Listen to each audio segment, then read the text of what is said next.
Bienvenue pour la suite du tutoriel concernant les méduses. Donc vous voyez que j'ai fini mon fond selon la technique que je vous avais montrée. Puis j'ai commencé à remplir ici la première méduse avec des blocs Inktense, qui sont la même chose que les crayons Inktense.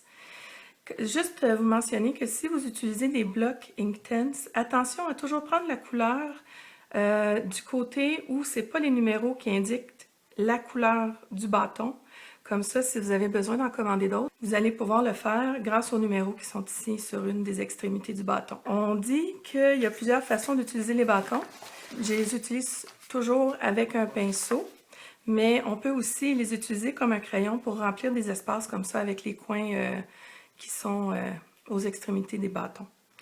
Donc, pour commencer, je vais vous expliquer ce que j'ai fait ici.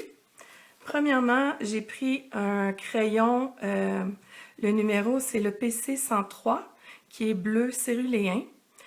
C'est un Prismacolor Premier. Quand j'ai rempli avec le Inktense, ici je l'ai utilisé comme bâton pour faire le contour, je veux dire en l'utilisant comme un crayon.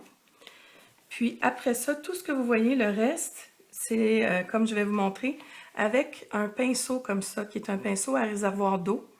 Celui-là, c'est une broche 2O, donc c'est B-R-U-S, H majuscule, 2O majuscule. Je l'ai acheté sur Amazon, donc c'est facile à trouver. Il y en a plusieurs sortes. Moi, j'ai une Bienfang aussi que j'ai depuis quelques années. Puis j'ai la version la plus petite parce que c'est celle que je trouve la plus pratique. Puis à la limite, il m'arrive aussi d'utiliser des petits pinceaux lorsque j'utilise les blocs Inktense, ces petits pinceaux-là, parce que je peux contrôler le débit d'eau, la quantité d'eau plus facilement. Puis pour les petits points, les petits endroits, c'est plus facile avec un pinceau comme ça, qu'il n'y a pas d'eau qui sort directement du pinceau. Donc, j'étais en train de faire les petits points qui sont ici. Je vais rajouter une autre couche de cette couleur-là. Si vous voyez avec moi ici, il me reste à ombrer certains endroits qui sont là. Je ne vais pas retoucher sur les parties qui sont comme dans le vide, comme si ici il y avait un peu plus de transparence, là. Les parties plus centrales. Je fais attention à ne pas utiliser le numéro. Puis, il y a déjà de l'eau dedans.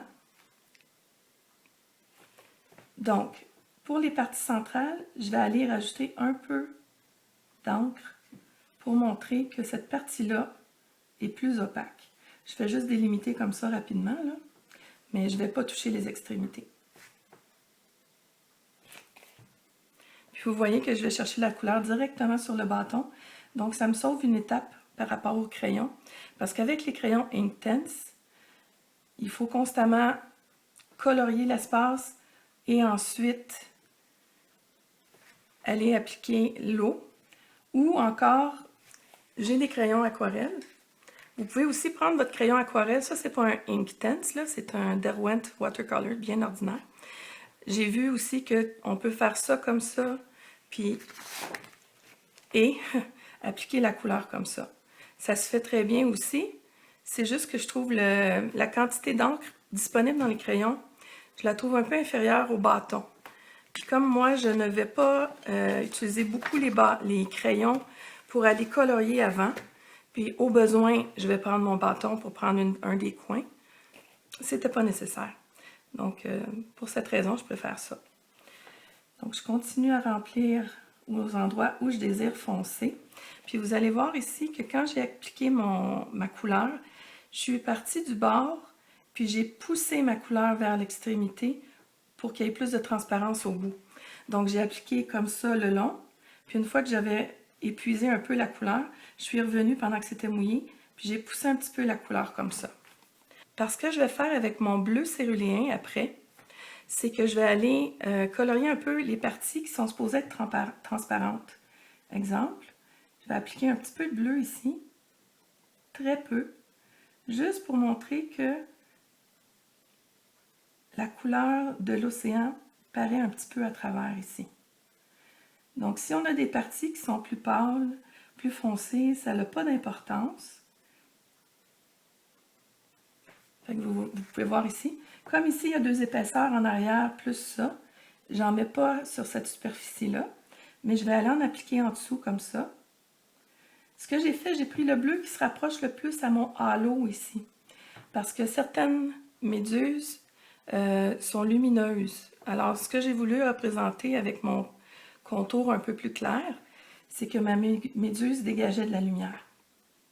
Donc, je viens appliquer un petit peu de bleu céruléen, très légèrement, pour pas avoir de coup de pinceau, de crayon.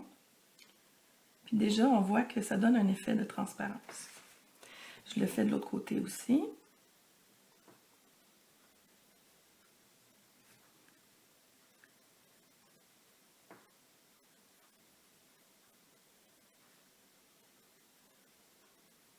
On voit qu'ici, c'est déjà au-dessus de ça ici. Par contre, la dernière va avoir beaucoup plus de transparence que les premières parce qu'il y a seulement les pattes qui sont derrière. Donc, vis-à-vis les pattes de la méduse, je ne vais pas mettre de bleu. Par contre, tous les endroits où je pense que la patte ne touche pas, je vais en mettre un peu.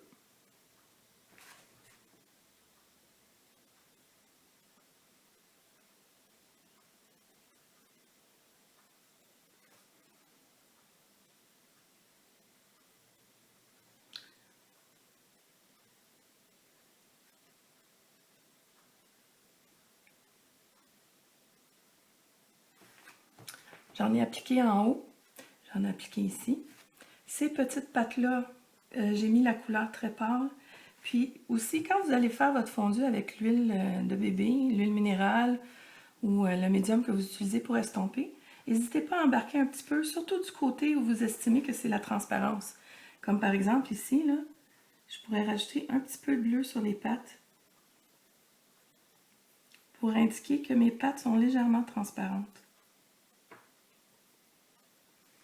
Puis je peux estomper un petit peu avec mon doigt parce que ces crayons-ci sont très crémeux. Donc on voit que la couleur du Inktense et la couleur du crayon se chevauchent légèrement.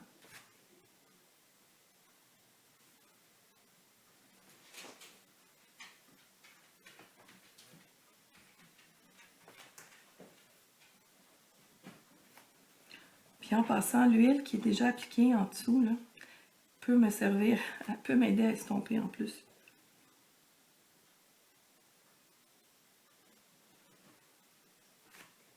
Donc ici, je n'aurai pas de transparence parce qu'il y a une patte en dessous, mais à partir d'ici, il y en aurait.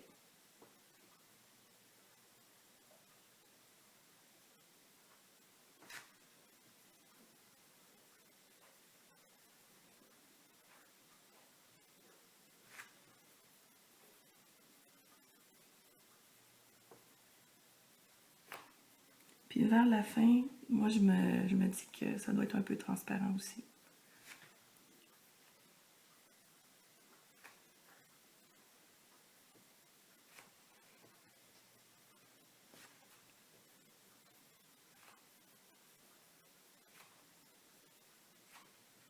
On voit que déjà ici, j'avais un petit peu d'estompage qui avait embarqué sur les pattes.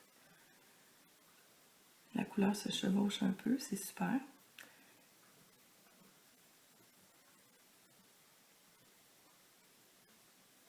Pardonnerez ma voix, parce que j'ai perdu la voix il n'y a pas très longtemps. Puis elle n'est pas entièrement revenue encore. Puis en passant, il va m'arriver de prendre le blender de Prismacolor si je désire aller un petit peu plus étendre le crayon de couleur pour remplir les dents du papier, qui sont les trous blancs un petit peu, là. Pour un petit peu égaliser ma couleur. Petit estompage en douceur, là. Puis je pense que c'est important de préciser que depuis que j'ai fait ça, c'était très sec. Parce que je ne voulais pas abîmer le papier en utilisant un crayon trop vite. Quand votre papier est mouillé, laissez-le tranquille, passez à autre chose, puis revenez une fois sec. Puis l'avantage des Inktense, c'est que c'est de l'encre permanent. Une fois que c'est sec, même si vous appliquez de l'eau, ça ne partira pas. Donc c'est vraiment un avantage intéressant. Moi, je m'imagine qu'il y aurait un petit peu de bleu ici sur la deuxième partie, mais vraiment pas beaucoup, parce que je me dis, il y a une épaisseur en dessous seulement, pas deux. Ici, ça va être opaque, mais je vais en mettre quand même un petit peu de... Un petit peu, vraiment pas grand-chose. Je trouve ça joli comme ça. Si jamais vous tentez de reproduire ce que je suis en train de faire, envoyez-moi votre image. J'aimerais beaucoup ça, voir ce que vous faites avec ce que je vous montre.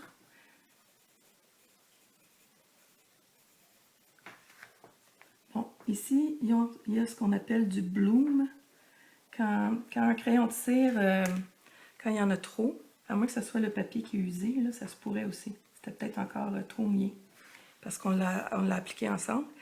Au toucher, c'est sec, mais il aurait peut-être fallu attendre encore un peu avant d'appliquer le bleu. Puis je vais l'appliquer jusqu'en bas ici, parce qu'il y a un petit manque au niveau de la couleur. J'ai sorti un crayon rose qui ressemble un petit peu, avec l'intention d'aller rajouter des petits points de couleur parfois. J'aurais pu le prendre un peu plus foncé que ça, mais c'est pas grave, ça se ressemble beaucoup. Puis je vais aller en appliquer aussi sur le bord de la méduse ici, en dégradant.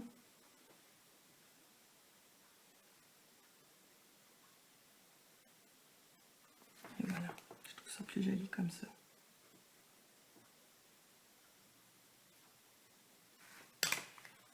Ok, là ce que je veux vous montrer, c'est comment j'ai fait pour ça. J'ai saturé beaucoup mon pinceau d'eau.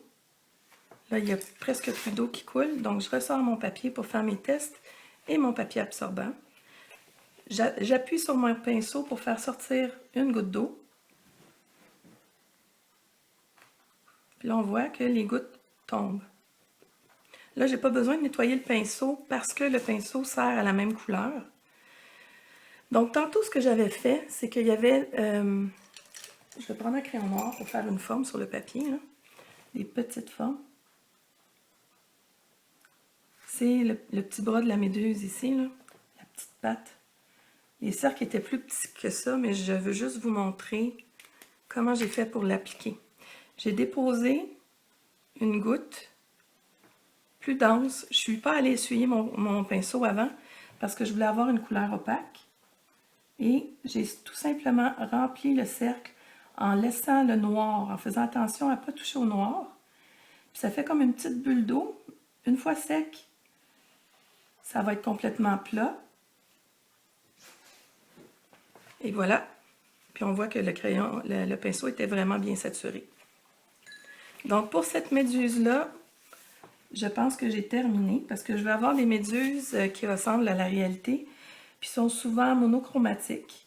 Par contre, c'est sûr qu'on pourrait avoir du rose plus pâle, on pourrait avoir du rouge plus foncé.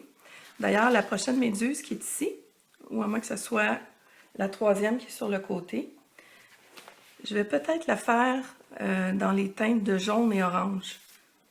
Sauf que ici, c'est plus jaune, donc pour pas qu'il y ait une compétition entre mes deux objets orange là, et jaune, je vais plutôt faire celle-là.